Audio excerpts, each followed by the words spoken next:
Bonsoir. Le ministre de l'Administration du territoire échange avec les observateurs de l'Union européenne. Ces observateurs ont promis de suivre le déroulement complet du processus électoral.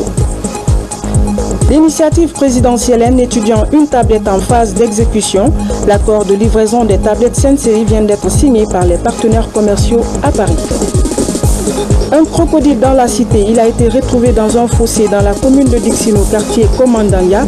L'animal est actuellement sous contrôle des autorités compétentes et en lieu sûr. Mesdames et messieurs, bonsoir. Avant de développer ces titres, ce message à l'arrivée en provenance du royaume chérifien. Monsieur le Président et chers frères, il m'est agréable à l'occasion de votre réélection à la présidence de la République de Guinée de vous adresser mes félicitations les plus chaleureuses et mes vœux de plein succès dans la poursuite de votre noble mission. En vous renouvelant sa confiance, le peuple guinéen frère a tenu à rendre hommage à vos hautes qualités humaines et à l'action empreinte de sagesse que vous poursuivez pour la réalisation de ses aspirations à davantage de progrès et de prospérité. Je saisis cette heureuse opportunité pour me féliciter de la solidité des liens de fraternité africaine, unissant nos deux peuples qui ont en partage une histoire commune, faite d'échanges et de solidarité. À cet égard, je tiens à assurer votre Excellence de ma ferme et constante détermination à poursuivre notre action commune pour consolider davantage les relations de partenariat qui lient nos deux pays pour le plus grand bien de nos deux peuples frères. En vous renouvelant mes vives félicitations, je vous prie d'agréer, Monsieur le Président et chers frères, l'expression de ma haute et cordiale considération, Mohamed VI, roi du Maroc. Cet autre message, il est du président gabonais Ali Bongo Ondimba. Monsieur le Président de la République et chers frères, au terme de l'élection présidentielle du 11 octobre 2015, le peuple frère guinéen vient à nouveau de vous accorder sa confiance en vous élisant à la magistrature suprême de votre pays. En effet, les résultats officiels proclamés par la Commission électorale nationale indépendante CENI le dimanche 18 octobre 2015 vous créditent de 57,85% des suffrages, soit la majorité des voix exprimées au premier tour. Ce choix souverain constitue le témoignage de la reconnaissance du combat que vous n'avez de cesse de mener pour la démocratie et le progrès au profit de vos compatriotes épris de paix. Je demeure convaincu que sous votre second mandat, la politique publique que vous avez clairement énoncée dans votre projet de société et dont les grandes lignes convergent avec celles que j'ai définies pour le Gabon seront de nature à renforcer nos excellentes relations d'amitié et de coopération et à les hisser à un niveau encore plus élevé. Veuillez agréer, Monsieur le Président et chers frères, l'assurance de ma haute considération signée Ali Bongo Ondimba. Au palais Sékou-Touré, le chef de l'État, professeur Alpha Condé, a reçu en audience ce vendredi le président de l'Union des forces républicaines, Sidya Touré. En présence du député uninominal de Kaloum, Baïdi Haribo, les deux hommes ont évoqué plusieurs aspects de la vie sociopolitique nationale. Compte rendu, Ibrahima Keïta. Poignée de main amicale et cordiale dans une atmosphère détendue entre le président de la République, professeur Alpha Condé, le leader de l'Union des forces républicaines Sidya Touré et l'honorable Baïdi Haribo, député uninominal de Kaloum. Ainsi, 12 jours après le vote de l'élection présidentielle, le président de la République, professeur Alpha Condé, a reçu en audience ce vendredi au palais Sékou-Touré le président de l'Union des forces républicaines Sidya Touré, candidat à la même consultation électorale. Au cours des entretiens, ils ont évoqué plusieurs aspects de la vie sociopolitique de la Guinée. Professeur Alpha Condé et Sidya Touré ont surtout mis l'accent sur la sauvegarde des acquis démocratiques du pays, le renforcement de l'unité nationale pour une Guinée tournée vers le développement. Le président de l'UFR à sa sortie d'audience. À l'invitation du président de la République, je suis venu le voir, le saluer et discuter avec lui de la situation sociopolitique de notre pays. Je crois que le plus important aujourd'hui, c'est la Guinée. Et quand il y a une opportunité pour échanger avec le chef de l'État sur cette situation, je ne pouvais pas me dérober à cela. Nous avons fait le tour des questions qui nous préoccupent à l'heure actuelle. Et je pense que cela permettra de faire avancer les choses dans le bon sens.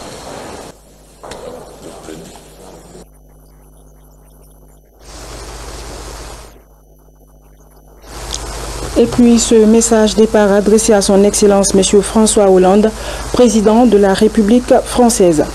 Excellence, Monsieur le Président, nous avons appris avec un vif regret la nouvelle de l'accident de circulation survenu près de Bordeaux, ayant entraîné le décès d'une quarantaine de personnes âgées.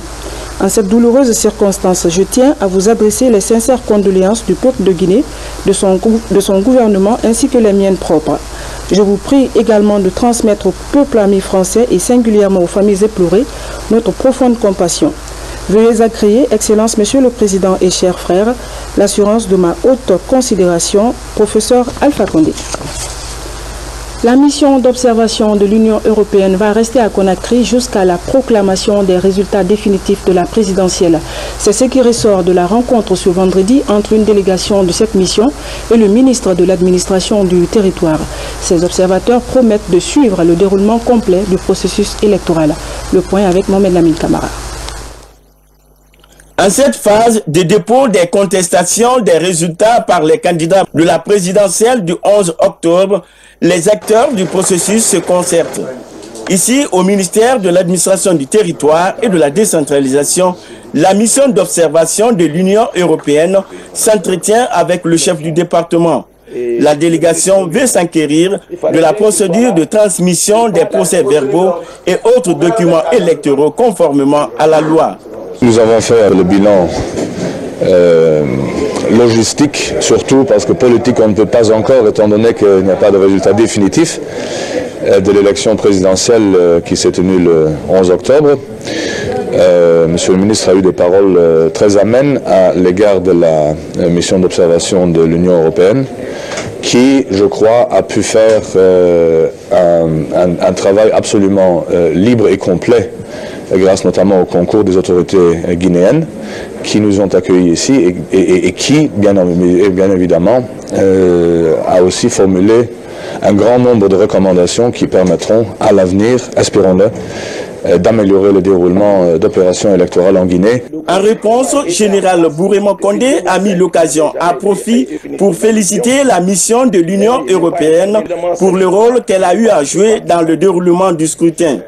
Il les a aussi montré les copies légales transmises à la Cour constitutionnelle.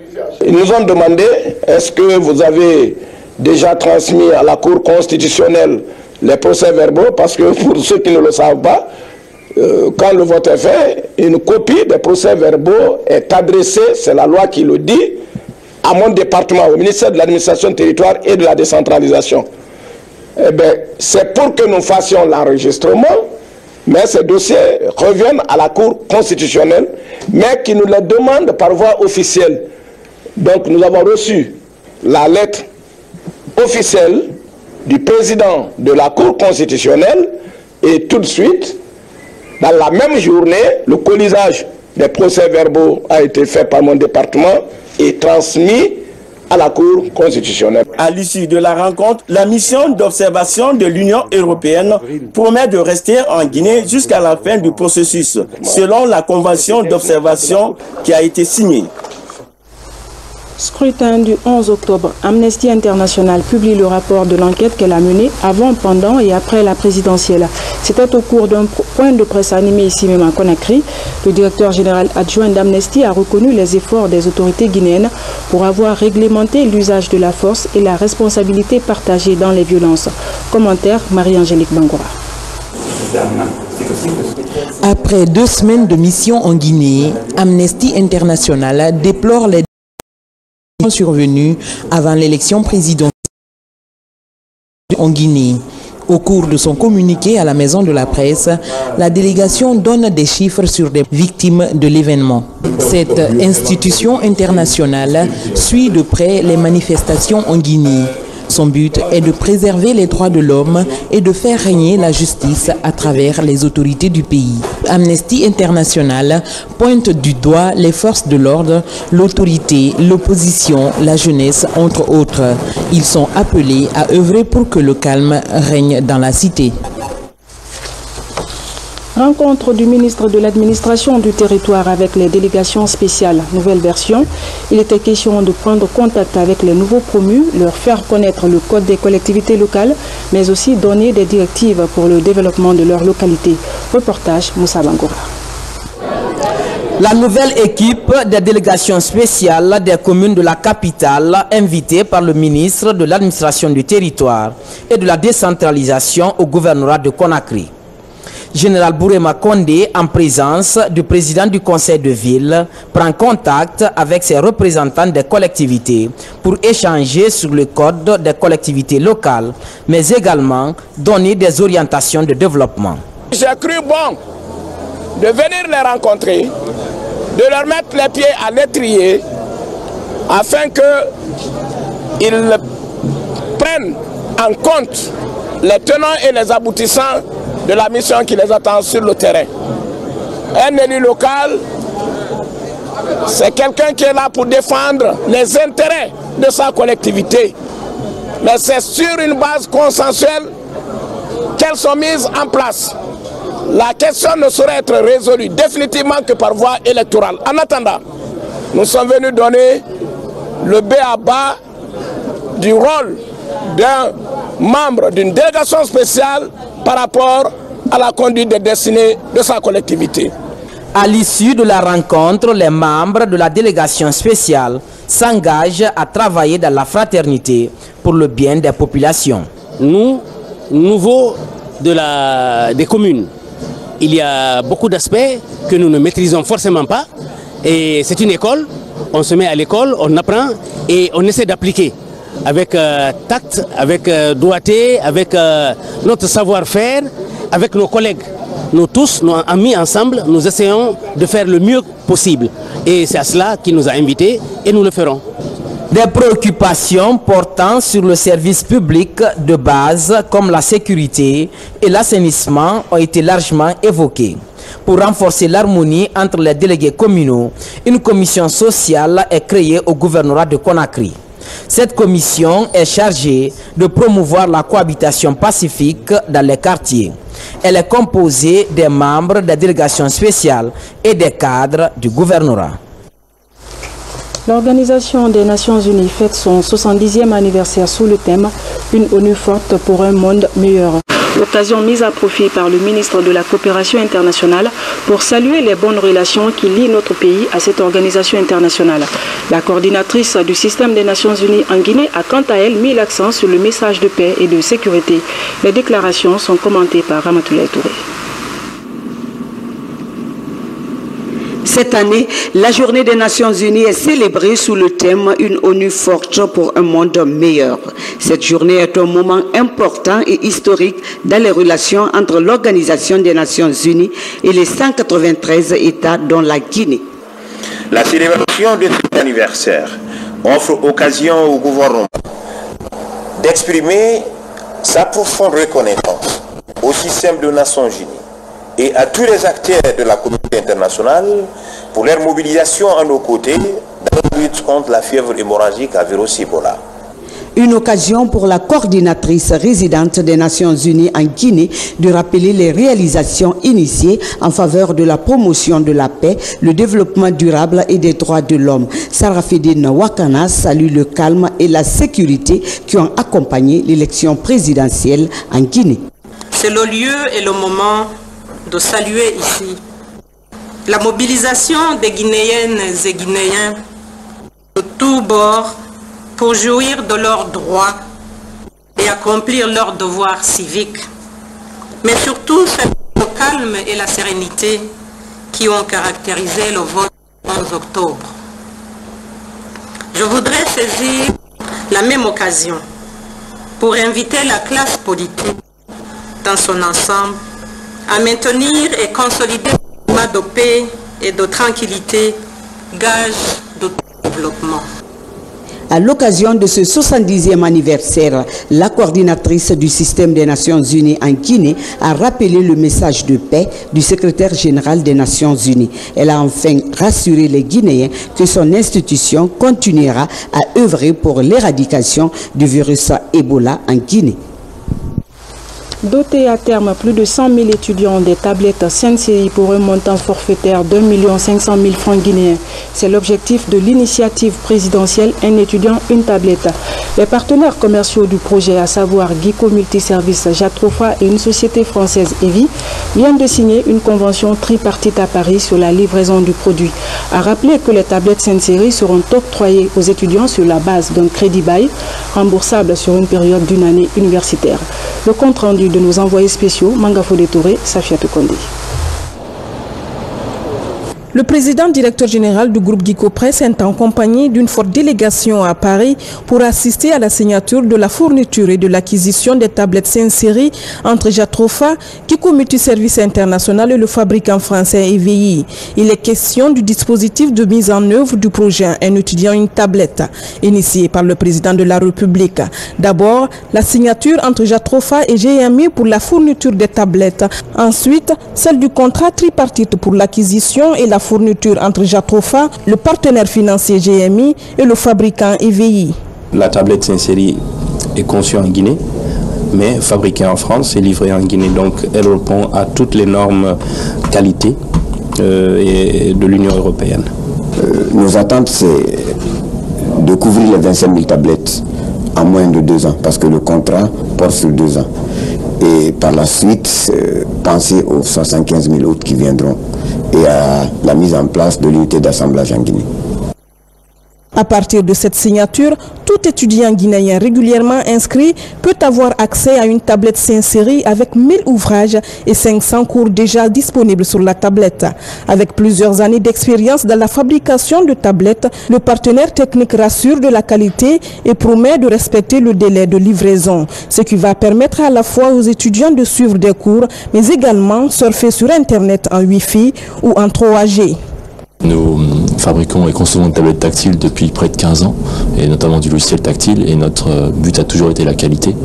De fait, en réalisant cet accord tripartite, nous allons donner le meilleur de nous-mêmes, que nous faisons depuis 15 ans en France, et promouvoir la technologie et le savoir-faire français à travers la Guinée, en partenariat avec les Guinéens.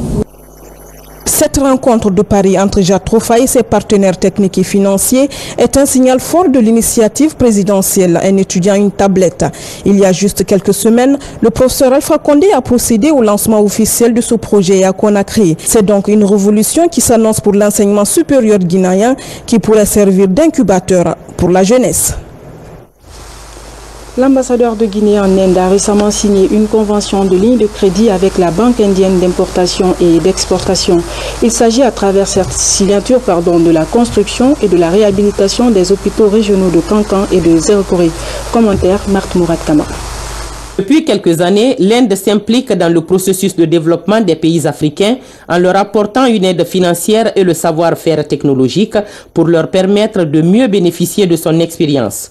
Dans cette optique, la ligne de crédit LDC à hauteur de 35 millions de dollars américains accordée par la Banque indienne d'importation et d'exportation s'inscrit dans le cadre du renforcement du secteur de la santé dans notre pays, notamment la construction et la modernisation des hôpitaux régionaux de Kankan et de Zérokoré. Cette banque a une disponibilité d'engagement de crédit de plus de 12,19 milliards de dollars américains pour le financement des exportations en provenance de l'Inde pour faciliter une démonstration de l'expertise et de la capacité d'exécution des projets de ce pays à travers le monde. L'ambassadeur Alexandre Cécile-Loua est revenu sur la diplomatie traditionnelle qui n'est plus tellement de mise et mis l'accent sur la mutation intervenue dans ce sens, permettant ainsi aux représentations diplomatiques de mettre le développement économique au centre de leur programme. Le premier ambassadeur de la République de Guinée résidant en Inde a rassuré de la volonté manifeste du président de la République de voir les relations de coopération entre nos deux pays se renforcer davantage au bénéfice de nos peuples respectifs pendant sa mission à New Delhi. Des étudiants guinéens pourront désormais bénéficier des bourses d'études d'une année dans les universités anglaises. L'ambassade de la Grande-Bretagne à Conakry a déjà lancé le programme. Les candidats doivent remplir un certain nombre de critères pour accéder aux avantages de ce programme d'études. Les détails avec Pabil Dilaïsouba. est un programme d'études qui concerne tous les cadres guinéens. Après un texte, les 3 premiers candidats vont bénéficier d'une bourse de 12 mois en Angleterre. Ils auront la chance de passer le diplôme de master dans la filière et l'université de leur choix. Les postulants doivent répondre à quelques critères dont la maîtrise de la langue de Shakespeare. Les cadres guinéens désireux de postuler ont jusqu'au 3 novembre prochain. Il faut avoir une bonne maîtrise de la langue anglaise parce qu'il faut poser la demande en anglais. Il faut avoir aussi au moins 2 ans d'expérience professionnelle.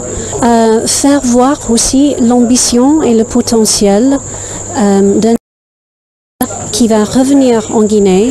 Il faut aller regarder sur le site www.chevening.org. Là, il y a tous les détails et toutes les informations. Ce programme d'études existe depuis 25 ans dans plus de 160 pays à travers le monde. En Guinée, plusieurs jeunes ont bénéficié du programme. C'est le cas de Mamadou Seydouba. Après un an au pays de la reine Elisabeth II, il est aujourd'hui de retour en Guinée avec un poste de conseiller spécial dans une entreprise minière de la place. Bénéficié de la bourse Chevening en 2008-2009 en Angleterre. Donc ça m'a permis de faire ce qu'on appelle un LLM en Mineral Law and Policy à l'université de Dundee, ça c'est en Écosse, en Angleterre. Et à l'issue de la bourse, je suis rentré en Guinée pour travailler pour le projet Rio Tinto Simfer en Guinée. Depuis 2011, j'exerce en Guinée. Et voilà, là, ça a changé toute ma vie et ça m'a permis de progresser professionnellement. Et aujourd'hui, je suis très content et je recommande vivement à tous les jeunes Guinéens qui ont les aptitudes et les compétences requises de postuler pour cette bourse-là. Je veux vraiment réaliser mon rêve et je sais que ce rêve-là ne peut être réalisé qu'à travers la formation. Et quand on me parle de formation, surtout lorsque il est question de formation de haute qualité à l'extérieur, je crois que c'est vraiment un atout pour moi. La bourse Chevening est un excellent moyen de renforcement de l'axe de coopération Guinée-Angleterre. Religion Moraram, communément appelée chez nous Ndiombente, est le premier mois de l'année lunaire qui se fête au 9e jour du mois et non le premier comme au calendrier chrétien. En quoi consiste cette fête? Élément de réponse dans ce reportage de Camara Sandiane.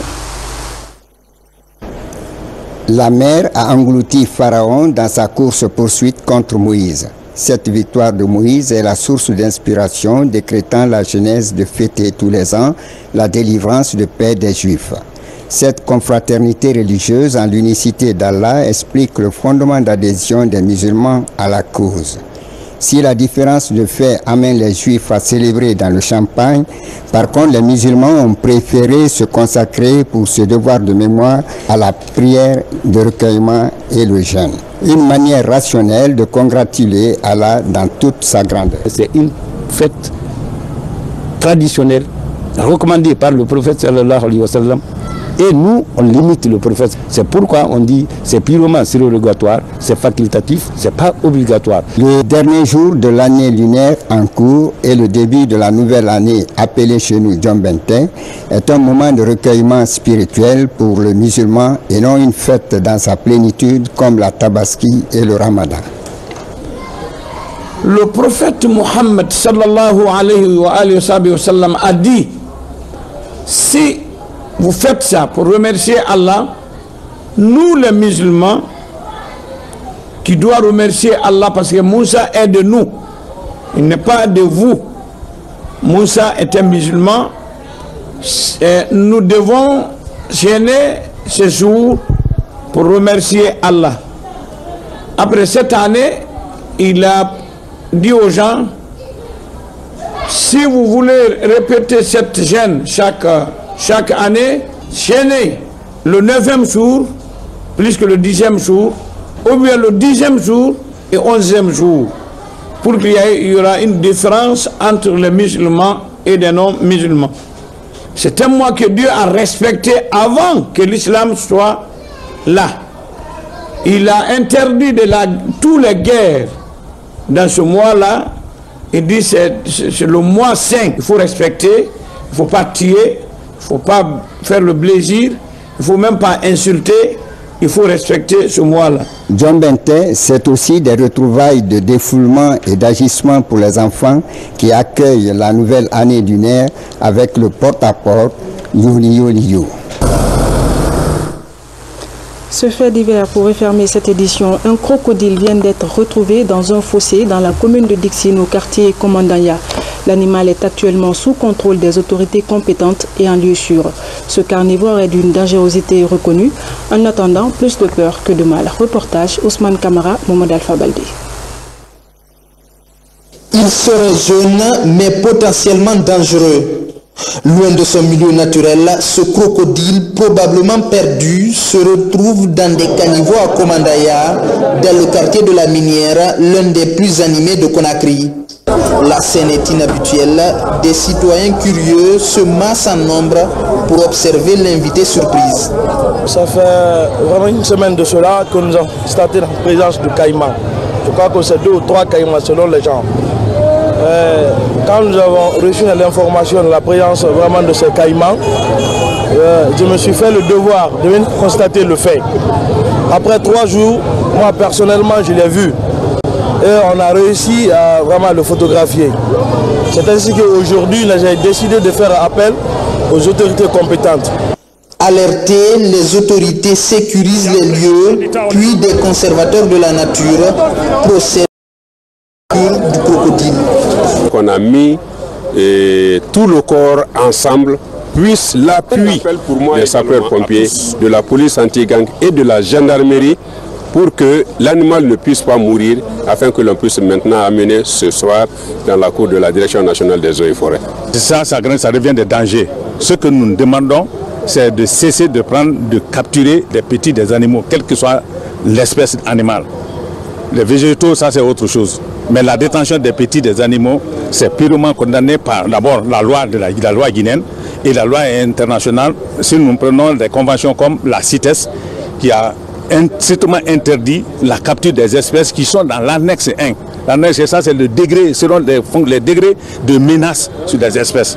Donc les crocodiles font partie de l'annexe 1. Après de fortes pluies sur la presqu'île de Conakry, ce crocodile est retrouvé dans des caniveaux d'évacuation d'eau de la capitale. Les autorités appellent les populations à signaler tout cas de ce genre. Un crocodile dans la cité, un événement rare. Voilà, mesdames et messieurs, c'est la fin de cette édition. Merci à vous de l'avoir suivi. Excellente soirée en compagnie de nos programmes. Bonsoir et à demain.